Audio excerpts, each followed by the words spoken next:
Let's go back to George Pearl for a moment. It's still 1956.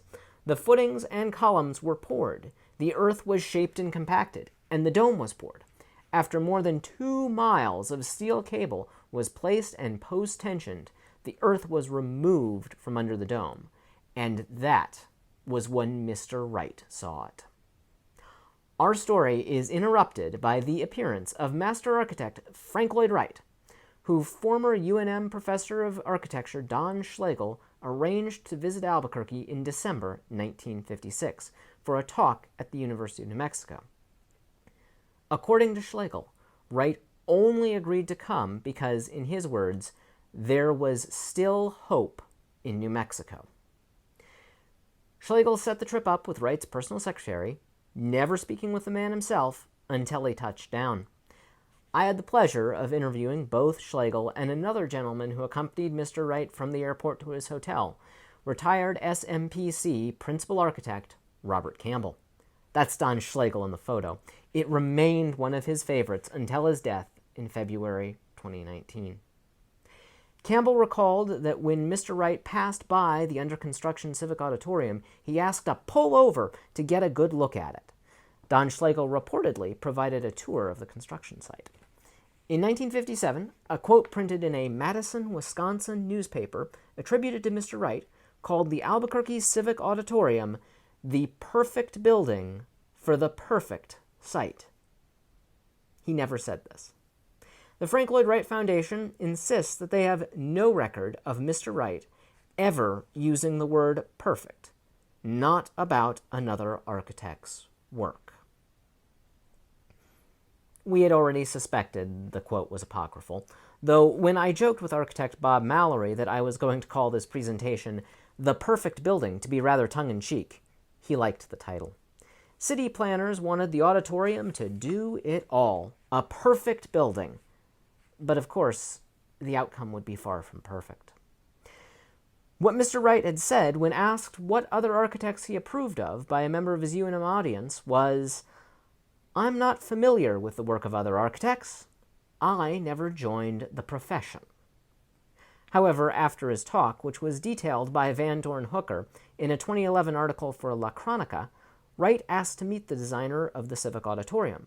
Mr. Pearl, speaking with Edna Hetherington for her master's thesis, The Fate of Architectural Theory in New Mexico, had some things to say about this meeting. After his lecture, he asked who had designed the building and asked to see me. And he said very, very kind things about the building. And I had never known him to say kind things about a building before. It wasn't his reputation. All these years later, what is remembered about Wright's visit is his opinion of the Civic Auditorium. Wright's unusual praise of another architect's work was conveyed in an article appearing in the Albuquerque Journal after his departure.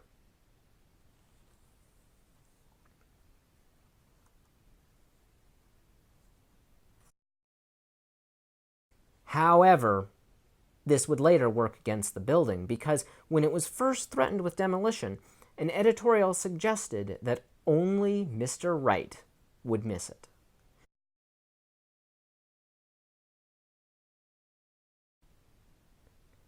Back at the construction site, we can see how progress is coming along on the auditorium.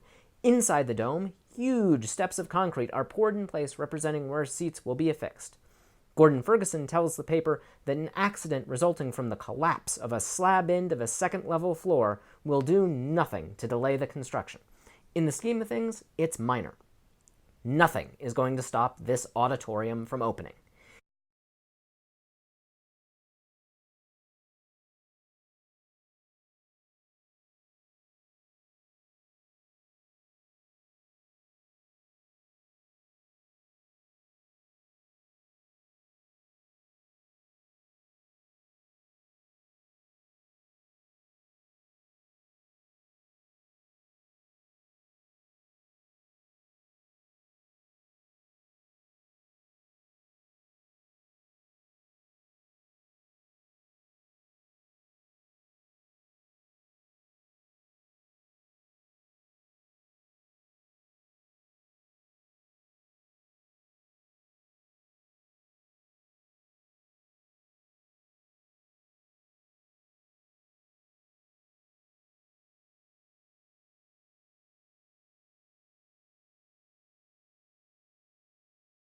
In this last segment, we see the date, April 20th, 1957, a week before the auditorium's debut. 4,000 people attended the auditorium's opening on April 27th, 1957, heralded by searchlights that spanned the city sky. Ferguson, Stevens, and Associates' office basically closed for the week when the auditorium opened, Campbell recalled. Everyone who worked there went to the opening. Ferguson and his daughter watched the proceedings from the fly loft over the arena floor. In its first week, the new structure hosted a charity ball, a concert band, a wrestling match, boxing ring, and performer Al Hurricane. At 218 feet across, the building was lauded as the largest thin-shell concrete dome in the nation by Life magazine. The city was proud of its newest landmark. I stumbled across this cute story in the archives that tells of a second-grade class's visit with a tortoise named Timmy. Timmy, the students share, looks like the new auditorium. The Albuquerque Civic Auditorium, the teacher corrects, insisting they use the auditorium's full name. And why do they look alike? Because they're dome-shaped. Dome had been the word of the day. The Albuquerque Civic Auditorium appeared in this promotional video for Sandia Laboratories, emphasizing the culture it brought to the city. Albuquerque's pretty hard to beat. It combines the easygoing atmosphere of a little Spanish town with the surging vitality of a modern metropolis. And underneath it all is a liberal measure of sophistication and culture. Civic Auditorium in Albuquerque compares with that of many a larger city. We're looking forward to concerts, plays, and other events.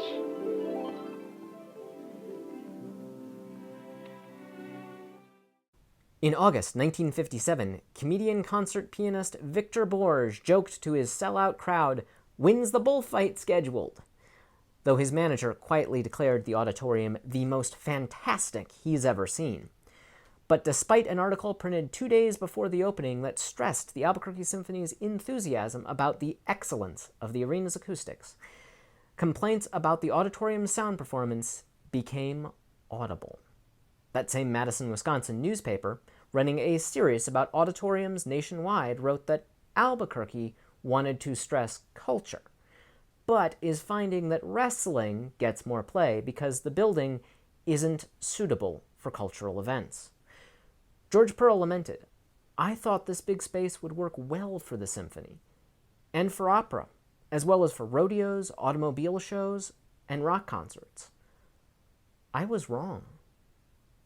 Acoustic problems weren't limited to the Albuquerque Civic Auditorium.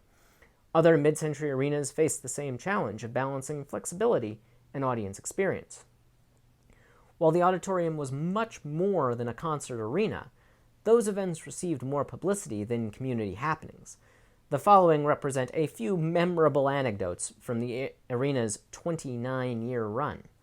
Frank Sinatra was one of the first acts booked for the auditorium in 1957.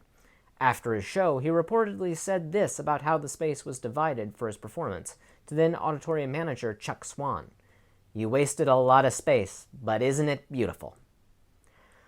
Another act worth remembering was 1957's biggest show of stars, a star-studded concert featuring the fathers of rock and roll, Fats Domino, Chuck Berry, and Buddy Holly, performing with and as the Crickets, along with an assortment of other performers.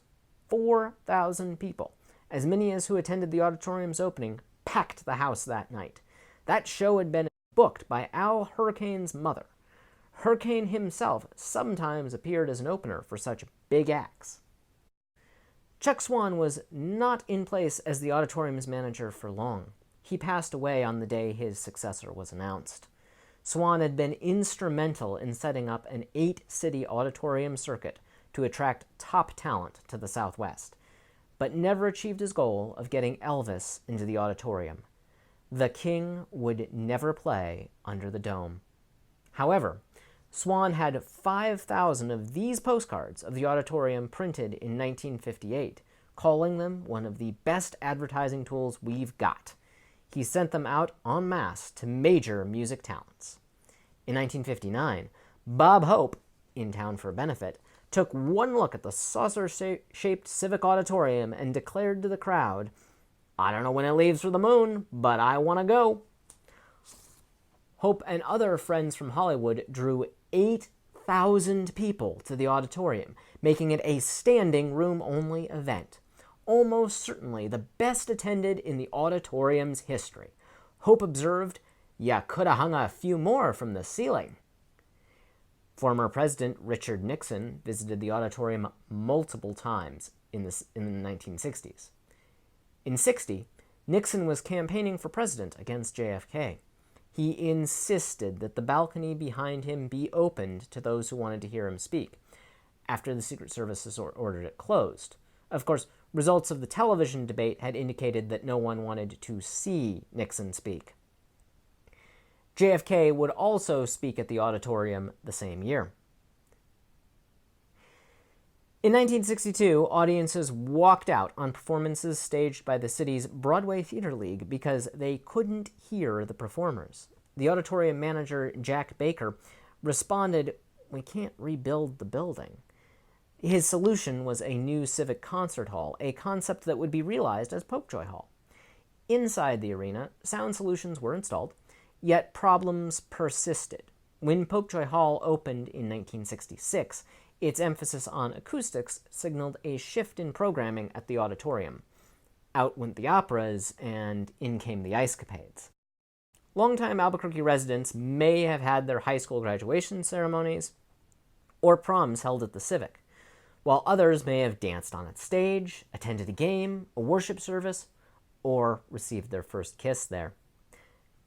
Former Mayor Clyde Tingley, who had opposed the theater-type auditorium and insisted that the public wanted an arena for sporting events, got his outlet for boxing.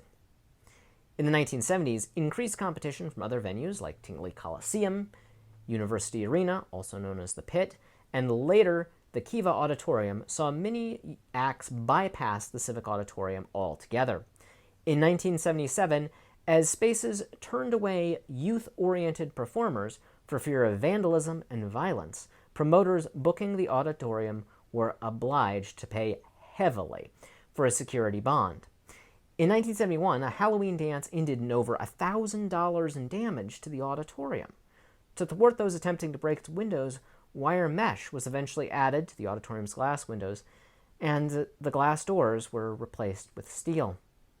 This wasn't the only disturbance the auditorium experienced.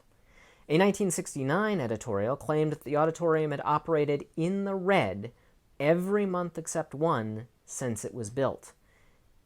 It had actually operated a full year in the black in 1960. The profit, $790.